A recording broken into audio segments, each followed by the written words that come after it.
But without faith it is impossible to please him. For he that cometh to Elohim must believe that he is, and that he is a rewarder of them that diligently seek him. Hebrews 11:6. Shalom to all. My name is Shawna Keith, and this is my testimony.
I would firstly like to thank YaHuWaH through his son YaHuWShuWA for this opportunity that's been provided to me through WOTR, Warriors of the Ruwach. I'm grateful that I had this opportunity to present my testimony to those that come and, listen or are part of Warriors of the Ruwach's platform. I, like many people, grew up in the church. I was not born into the church, but I grew up in the church. My parents, they separated after I was about 6 years old. And thereafter, I went to go live with my mom, and we started going to church. Not only did we start going to church, but we started going to church on Saturday because I grew up in a religion of Seventh-day Adventists, and they believe that the seventh day is the Sabbath. And from there, I felt my Saturdays were totally ruined. I mean, I went from waking up on a Saturday, eating cereal and sitting in front of the TV and watching cartoons, to waking up early on a Saturday to go to what they call Sabbath school.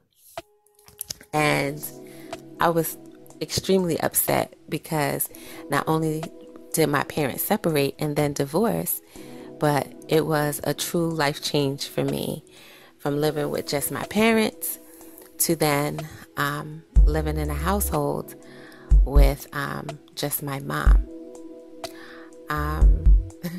My grandmother on my mom's side, my maternal grandmother, she purchased a 3-family home where my mom and I lived, and she actually purchased the home. My grandmother purchased the home for her children to live. So by all means, I basically grew up in that house in East Orange, New Jersey. So I lived there through my elementary to high school years, and I had pretty much a typical childhood, I would say. You know, my dad would come from time to time to visit, to see me. I won't get too in depth with my childhood, but there were times when I started seeking for attention from the opposite sex. And then there, it just became like I was always in a relationship because I was seeking for this sort of attention. And at the time, I didn't realize, of course, what I was doing. I just felt comfortable because I was in these long-term relationships for like 4 and 5 years. It started from when I was 13 years old, and I was just in these long-term relationships. And it just kept going from there. And it would just, I would never feel fulfilled in these relationships. And also with church, I would start going, I would stop going, I would be in and out of church. And my mother would get extremely upset with me because there was something lacking in my spiritual life, and I couldn't figure out what it was. By the time I was 18, I was living on my own, and I basically stopped going to church cold turkey. And I remember praying one particular morning, and I said, Father, I have a desire to be closer to you, and whatever it is, please draw me closer, but I just don't have a desire to be in church. And it continued like that for years with me being in and out of church. I was also in and out of relationships because, once again, there was just something lacking. I couldn't figure out exactly what it was. And by the time I was 26, I had my first child, a baby girl, which is truly one of the loves of my life. And her dad wanted to marry. However, I didn't do it. I just did not want to get married for whatever reason. I still can't explain. I can't figure it out. But I just know I knew it wasn't the thing to do. Oddly enough, I did have a child with him, but I did not marry him. And then when I was 32, I had my second child, my son, which was with my ex-husband. Now, the relationship between him and I we were friends. We met in college. I went back to college later on in life. I was in my late 20s when I went back to college because I was laid off. I actually got fired from a job that I had. So my son's dad and I met while we were in college, and he was a bit younger than I, but we pursued this relationship, and he was in the church heavy. He was a PK. His dad had this like storefront church, and I started going with him. So that it was a rift there too, because I was back and forth between going to church on Sunday and going to church on Saturday, and just conflicted, confused, not knowing what to do. And I just still forged on with it.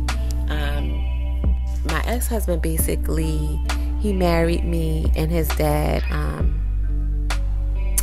he encouraged it because I later found out that he just wanted to get him out of the house, for lack of better words.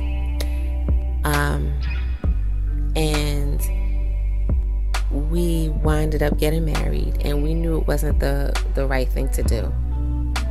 We later talked about that, but we winded up getting married, and we lived with my mother for a good portion of the time. Like, we were back and forth out of her house too.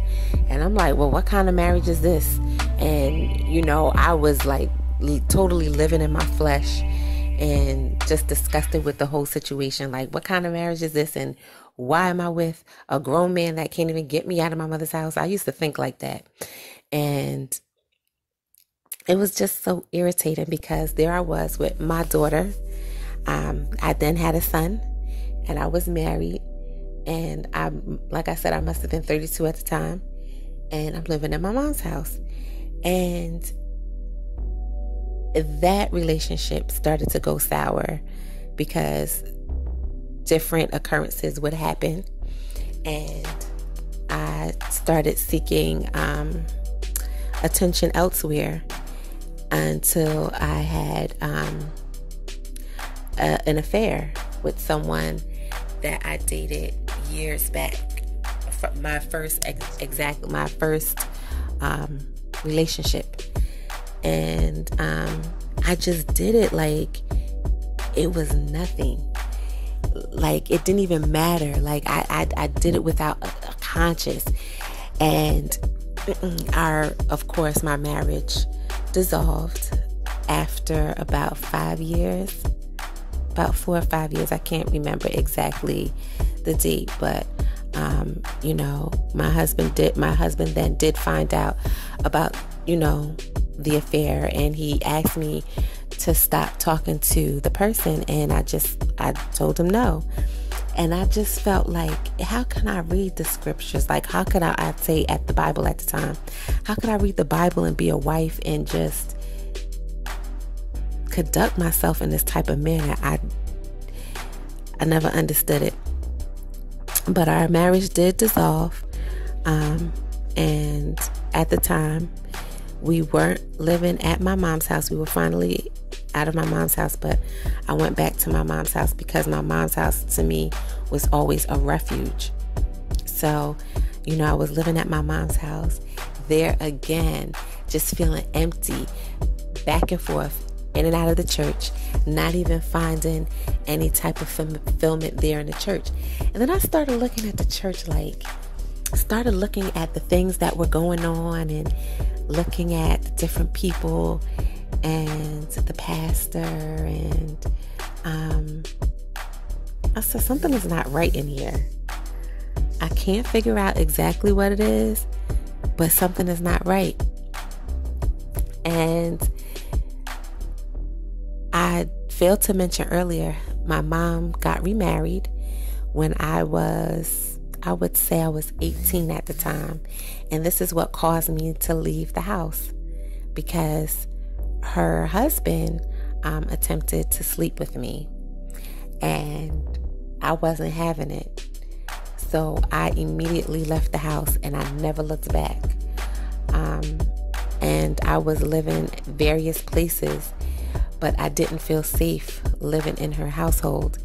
And at the time, she didn't believe me. And, I was okay with that. I just felt like, okay, I have to be out on my own.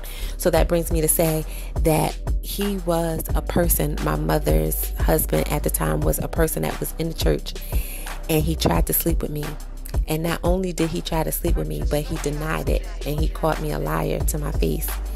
And, every time my mother tried to confront us with it, he would say that I was lying. We went to counseling as a family. He also said I was lying. So I stopped going to counseling. I was like, there's no point in me going to counseling if I'm going to be wasting my time, you calling me a liar, and my mother's not believing me anyway, so I'm done with it. Yes, that was my attitude. I was done with it. So fast forward, I'm going back and forth in the church, and he was one of the people that I would see there at church. And there would be an altar call for prayer, and he would be the first person to get up and go pray. And I'm like, just looking around at everyone, and the majority of people in the church knew what was going on, although we went to what was considered a semi-mega church, because it was like maybe a little under or just hitting 1,000 members. Not a huge mega, but it was a huge church under that type of organization as the Seventh-day Adventist. So a lot of people knew what happened because I grew up there. I was there from the age of 6. By the time he did that, I was about 18. And when I started talking about it, I was in my 20s. Now I'm, the point I'm talking about, I'm in my 30s. And I'm just like disgusted with the church and what's going on in it. And I'm knowing about people and their different affairs. And I was one of them because the person I was having an affair with was actually in the church. Okay. And I was just like, I've had enough. The majority of the time it was a fashion show, or whose child could sing the best, or whose child got a solo. And of course, I always had to make sure that my child had a solo. The camera always had to be on my child. Like, I was one of those people. And I'm like, this cannot be a true representation of what I'm seeing in the Bible. This contradicts everything that I'm reading in the Bible. So I just stopped again. 2015, I stopped going to church. I never looked back. I was still living in my mom's house. I stopped going to church. And I was on Facebook. And I decided to join a group because by then I was looking for something different. I was looking for some type of spiritual connection, but I knew it wasn't in the church. So I decided to join a particular Facebook group. Don't ask me the name, I can't remember.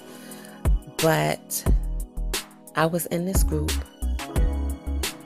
and there was a young man in this group that sent me a friend request. So I accepted his friend request, but he never said anything to me. And I thought it was awkward because anytime someone of the opposite sex sends you a friend request, they would, be interested in dating you or whatever the case may be, whatever these people do these days. But it would be along those lines. So I'm like, how come this young man is not speaking to me? I couldn't figure it out.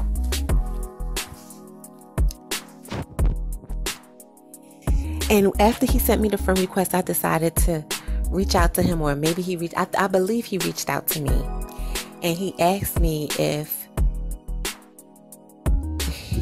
he was interested in putting together like a rally. That's what he wanted to do. He wanted to have a rally because I think that was around the time when it was like a lot of shootings, like when police shoot innocent black people. According to what we heard in the news. And I think what drove him was the Sandra Bland story. So he was getting this rally together. And mind you, at the time, I'm living in Jersey. I'm living in about Central Jersey, between North and Central Jersey. And this young man was from Philly. And I'm like, I said to myself, I don't think that I'm going to be joining a rally, going out to Philly for any type of rally. But anyway, we kept in contact. And one time he did ask me how I was doing. And I told him I was doing good. And this was in, the inbox. And I sent him my phone number. He never called me. So I just said, okay. I just brushed it off and I, moved forward. About a year later, he contacted me again. And he asked me, because, on Facebook, you can list your birthday, your date of birth. So he said, is your birthday such and such? And I said, yeah. He said, that's my date of birth. And that's how we formed a connection. So we just started speaking from there. And our connection grew deeper.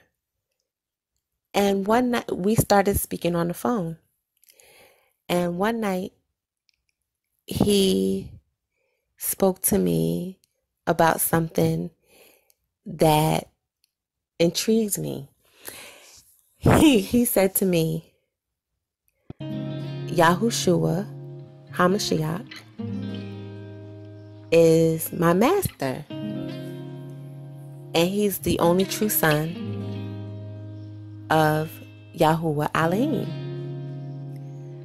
And I said, it was like an awakening to me, because I can recall I was laying in the bed and I woke, and I just rose up out of the bed and I said, that's it. I said, wow. Because mind you, all this time I was searching, I stopped saying the false names. I stopped saying G-O-D, I stopped saying J-E-S-U-S, I stopped saying L-O-R-D, because I just didn't think those were the names. Because first of all, I'm going to church with people that call on these names, but they live their lives otherwise. And I said, I just can't figure this out. And I can't truly be calling on the same names as these people and this be real, and this is the eternal Father, and we're carrying our lives in these type of manners. I just didn't want to believe it. So when he said that, I said, oh my gosh, this is the truth. And he had me ever since. And he introduced me to videos on YouTube, which it did take me a while to watch the videos, because I saw the length of the videos and I was like, I don't even know if I would really feel like getting into this at this moment in time. I couldn't stop myself from my fast-paced life, which, I was just working all the time and taking care of my children, because, of course, a year and a half previous to this, my ex-husband and I, before he was my ex-husband, but we separated. So a lot of the responsibility of the children were on me.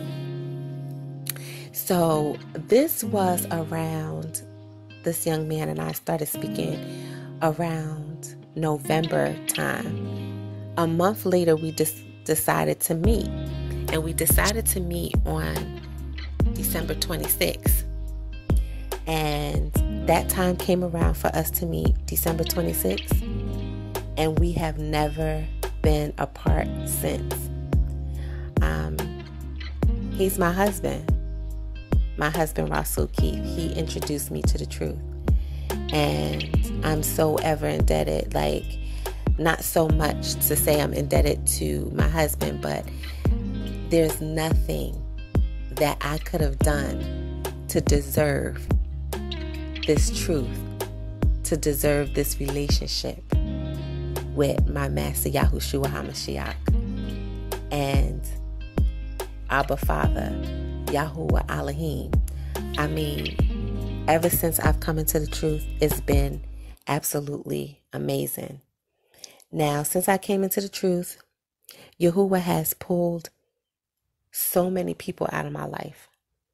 I mean, they're still there, but I'm not in constant communication with them. It's even to the point where he took me away from everything I knew in New Jersey and took me to a whole nother state in Virginia. So now I reside in Virginia, and I've been here for the past 2 years. We moved here September 2016, September 1st to be exact. And I will never forget that day. We put a mattress on top of the car, and we packed the car up, and we left. We left New Jersey. And that was the beginning of everything that I'm experiencing now. Now, don't get me wrong. I can honestly say that when I first came into the truth, I was like, oh my goodness, it's going to be smooth sailing. But I know that YaHuWah, he's guiding, and he's so loving, and he's caring, that he chastises us in love, but it's only to make us stronger. He's like, actually, we're fulfilling the scriptures, living in this truth. And there were times, I can never say that I didn't want to be in the truth. I won't say that. But there were times where I would say, this is hard. But it's not that it's hard. It was a challenge for me to take rest in my Master YaHuWShuWA HaMashiach. That's what he tells us to do, take rest in him. He said, take my yoke upon you and learn of me, for I am meek and lowly at heart, and ye shall find rest in your souls. I mean, what beautiful of a scripture is that? And that's all we should be doing, is taking rest in our Master. And it took me a while to learn this, to overcome everything that I've been through in life. It's more, but I could talk to, people on a personal basis about it. Because, of course, all of us have had a journey before we got into this truth, before we came to the truth, until we accepted the truth. Look, we were called before the forming of this earth, before the forming of this world. And I mean, honestly, at first it was lonely because this path is so narrow. However, within the last year, YaHuWaH has brought more of the body together. And it is such a wonderful feeling because I have ox, which are brothers, and I have akus, which are sisters in this truth that I can call on at any time. And they can do the same with me. And it's absolutely a wonderful feeling. And I praise my YaHuWaH Elohim and his son, my master YaHuWShuWA HaMashiach, for this. There are times where I feel like, there were times where I felt like just falling. But like I said, now I've learned how to take rest in YaHuWShuWA. When I first came out to Virginia, Rasul and I weren't married. And we both were going through our various divorces because, interestingly enough, when Rasul and I met, we were both still married, but of course separated from our the exes. And it was so interesting because, like I said, we had the same date of birth. We, both were married and in these relationships that we knew we had to get out of. So once our, divorces were final, our worldly divorces were final, we became one. And it is interesting day by day to see our growth in the truth. And there's times where I have to be honest, that, I get frustrated or I get impatient in my marriage. And that's only because I'm learning. I'm learning how to be a wife in the truth. I'm learning how to walk in love and in patience and trusting and having faith. And I can't say that I love my husband and then say and not be patient. And I've learned this because now the scriptures have totally come to life for me. And that's what they will do for you once you're in the truth. I mean, these scriptures just open up. It's like they become unlocked. And that's in the words of Paul Nwanga. I hope I didn't chop and screw his last name up. But he is a follower of the way. And when he said that one time, I was listening to a message that he had, and he said that these scriptures become unlocked.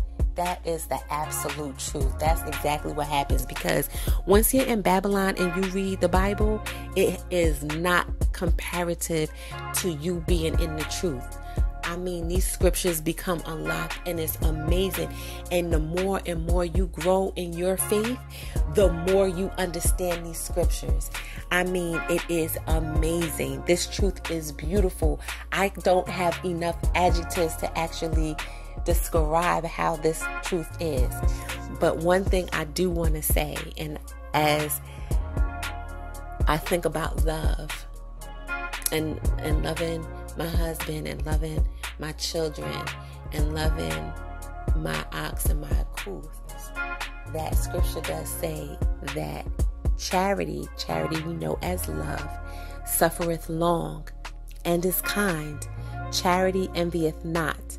Charity vaineth not itself, is not puffed up, doth not behave itself unseemly, seeketh not her own, is not easily provoked, thinketh no evil, rejoiceth not in iniquity, but rejoiceth in the truth, beareth all things, believeth all things, hopeth all things, endureth all things. Charity never faileth, but whether there be prophecies, they shall fail. Whether there be tongues, they shall cease. Whether there be knowledge, it shall vanish away. And this is where YaHuWaH has me now. He has me realizing what true love really is. true love in the truth, and not as what I've seen or have experienced in the world, because I've never experienced love until I came into this truth. So at this time, I'm going to wrap it up, and I do thank you all for listening to my testimony. And like I said, of course, there's more to it, but I had to narrow it down to about 28 minutes, which is already long as it is, but I love you all. I thank you all for listening. Shalom. Until the next time we speak again.